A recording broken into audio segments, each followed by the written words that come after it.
beginning of Richard Linklater's movie Slacker. We are riding on a bus that is headed into Austin, Texas, but we don't necessarily know where it's going. We just know that we're listening to someone who describes a dream that he was having. He was in a world where every decision that you made meant that the road split in a different direction. Like, you might be, if you were Dorothy on the Yellow Brick Road going to the Wizard of Oz, like, there's the road that Dorothy actually went on. There's that road that happened.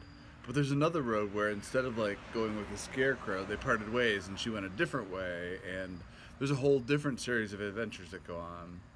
But what was amazing about the film was that every 10 minutes or so, like, we would, like, arrive at a turning point, and instead of following the conversations of the characters that we had been with for the last 5 to 7 to 8 to 10 minutes, we would go off with another character. And there was this sense where, like, eventually you sort of, like, wondered, are any of these characters going to recur? Are these stories going to come together with clarity?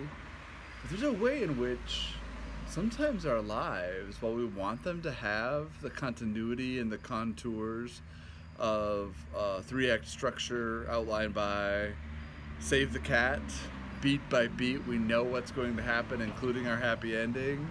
The reality is that, we keep finding ourselves on an adventure that's really different than the one that we thought that we would be on.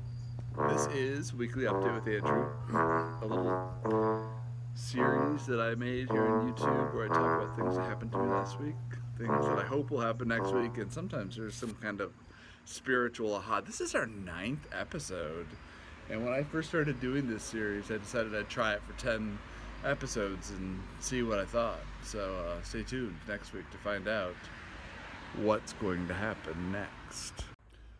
So Andrew, why don't you tell us something about your dreams this week? Well, when you say my dreams, do you mean like the things that I hope to do, or like you just mean like my actual literal dream? Of course, I do not want to know about your future. Why do you always have this American way of thinking about these things? Your future is of no interest on the analyst's couch. We are interested simply in looking at what has happened in the past, and the best place to look for these things are in your dreams. Well, the things from my past, my most recent past, are so boring, so dull. All I did was, I graded possible play proposals for my students, which I love because it's thinking about stories. But, like, the tedium comes that I have to fill out a rubric about each one of them. And I have to, like, try to get them to know how to matriculate through the system of the class when, like, they're making stories, and I'd spend just hours and hours scheduling and moving things around in a grid. And so, Andrew, I'm most interested in trying to help you work through the problems that you have in your life right now. And the only way for us to do this is not to talk about your job, which gives me no kind of knowledge about who you are as a person. But if you would just tell me about some of the dreams that you had this week. My actual dreams. I have a lot of them this week. I definitely dreamed about being at a conference. Oh yes, you have these conference dreams quite frequently, don't you? Yes, that's right. I do dream about conferences all the time, and I was with my friend Christopher. And what do you think this person, this Christopher, symbolizes to you? Well, I'm not really sure that Christopher is an important part of the dream. So go on with the rest of your dream. We're walking down the hall. Christopher and I are talking, and it's a fun, friendly conversation. No big deal. And all of a sudden, Matt Moore is walking with us. And I haven't seen Matt Moore since college. Well, maybe I did see him at a college reunion. But we weren't really friends. We were friendly. I started asking him questions. I was trying to just be polite to him. All of a sudden, someone ripped away Matt Moore. Like, in the minute before, he was definitely a person. It was almost as if he dissipated. Like he had been paper mache made out of the most delicate imaginable paper. And even the paper wasn't left. It sort of like, it didn't explode, it just was gone.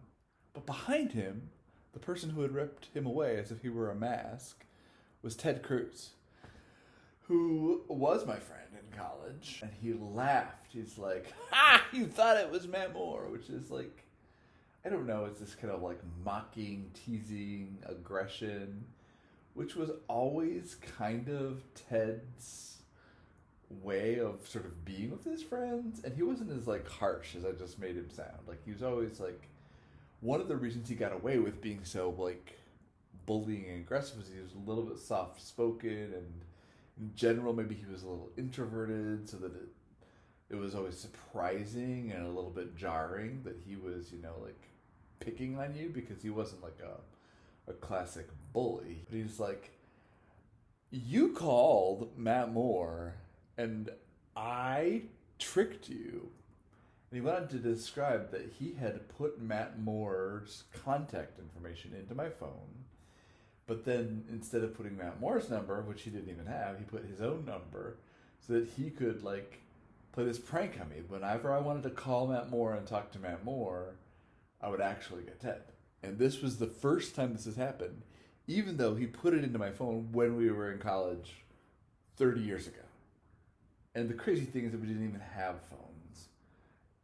And so Ted was just like cracking himself up. And he wasn't like loud about it again. He's sort of like chuckling, but like in this self-satisfied way that kind of made you feel ill at ease. And in the next scene, like it would sort of cut to the next scene, and we're both in a cafeteria, me and Ted and Christopher, but Christopher's like not really talking. I'm not really talking. It's just Ted that's talking, but also Matt Moore is there. And now Matt Moore is just as real as he was in the first place, only he looks extremely weary. Who of these characters do you feel most connected to, most sympathetic with? Which of them do you identify with the most strongly?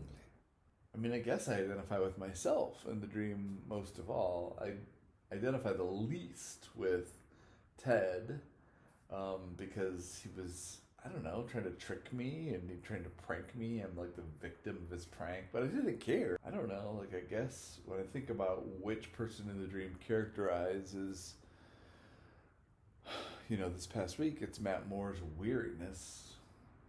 So you move from a hallway to a cafeteria, and you don't say very much. Christopher never says anything.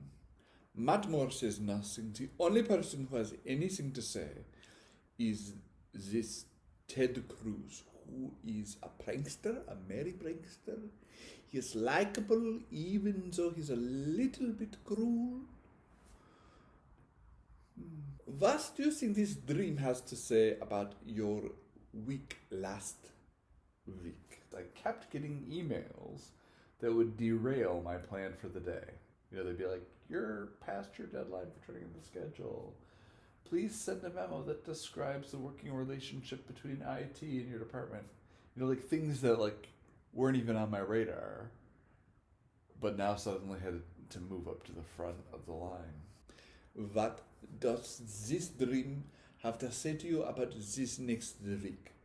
Well, I'd like to send my project Rue out to a couple of festivals, but I guess if I'm going to learn anything from the dream, it's to learn that I shouldn't plan anything.